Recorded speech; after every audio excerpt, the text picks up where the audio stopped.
Hey, Pastor Steve Waldron. This is a book, when it first came out, I have been wanting to get for ages. Well, you know how money is. We all are in that boat, probably everybody watching this. Maybe you're not. It's okay if you're not. So I had to wait till it was like $3.99 on Amazon or something like that. You know, not much. The Year of Living Biblically. I had read some reviews on it.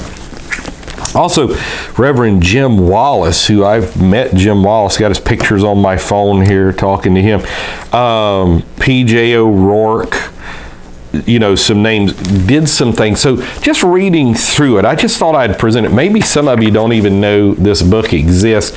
Maybe some of you do. I also wanted to just bring it to people's attention because in some ways, it's caused some consternation towards Christianity. 388 pages, want to give that.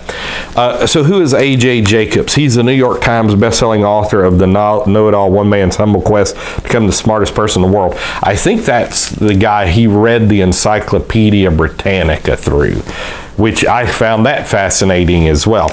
He is the editor-at-large of Esquire magazine, for which he wrote the article, My Outsourced Life. He has written for the New York Times, Washington Post, Entertainment Weekly. He lives in New York City. You can visit his website at ajjacobs.com. And editor-at-large of Esquire. I'll show you kind of what he did. Like, basically, he did not cut his hair or shave for a year, the year of living biblically. And so I'm going to turn in just a moment to page 40 and let you just get like a concept, because you might say, well, yeah, we're Christians, we all want to live biblically. Well, of course I want to live biblically, but you have to rightly divide the word of truth.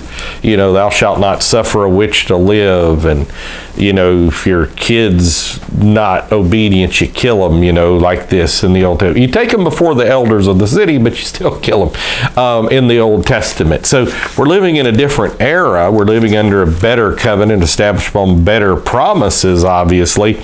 So I think he just kind of took everything like really literally.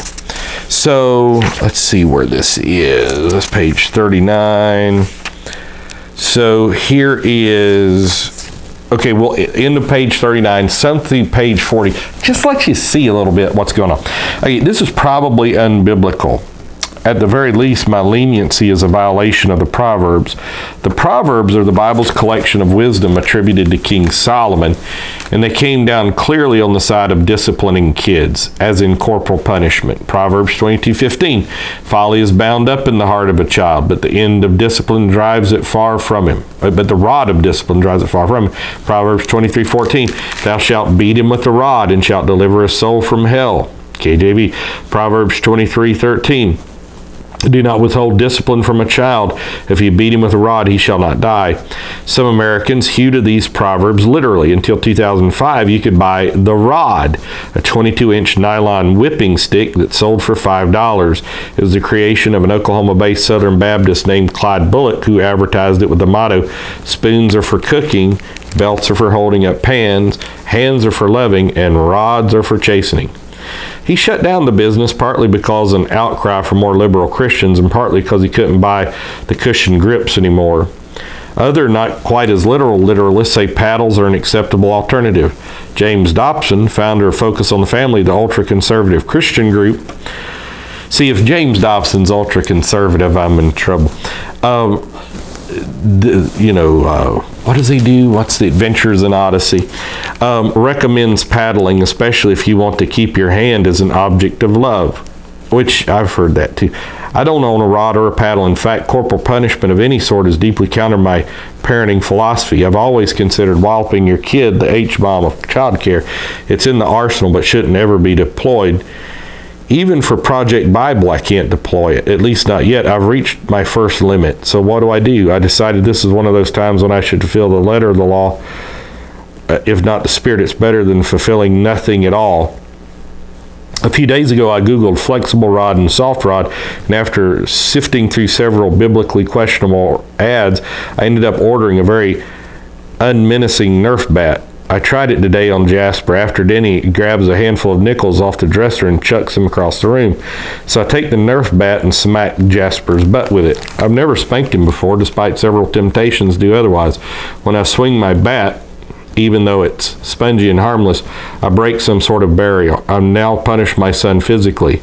It's an unsettling feeling. It drives home just how lopsided the relationship is. Parents have godlike physical dominance over the kids, at least when these kids have not yet reached puberty. Jasper seems undisturbed by all this. He responds by laughing hysterically, laughing his wiffle bat, and attempting to smack me back. So I'm basically sanctioning violence here. The rod is a fiasco. But here's the thing. I agree with the gist of Proverbs. I need to discipline my son more. I need to give Jasper some tough love, dispense more timeouts, or risk having him turn into a 3-foot-tall monster. Julie has become the family disciplinarian, which is causing tension in our marriage, as she's not fond of having to be the bad cop. I've got to be stricter. So you can see, I mean, it kind of paints it all in this terrible light to the end and says, okay, maybe there's some validity to it. And, you know, and as you're reading it, I'm sure parents out there who maybe have been stricter with their child, never abusing a child, don't ever abuse a child. But, you know, more strict with a child might be saying, so if you'd have been using this rod all along, your child wouldn't be grabbing nickels and throwing them across the room. Or when you attempt to chasten him, he gets a wiffle bat and attempts to chasten you back. So it's like the episode is proving maybe the Bible has some wisdom to it. And I think, at least me, I mean, when I was reading that, it kind of picked up on that. You just would not believe. So it's fascinating what you read about in here. And it's just amazing, really.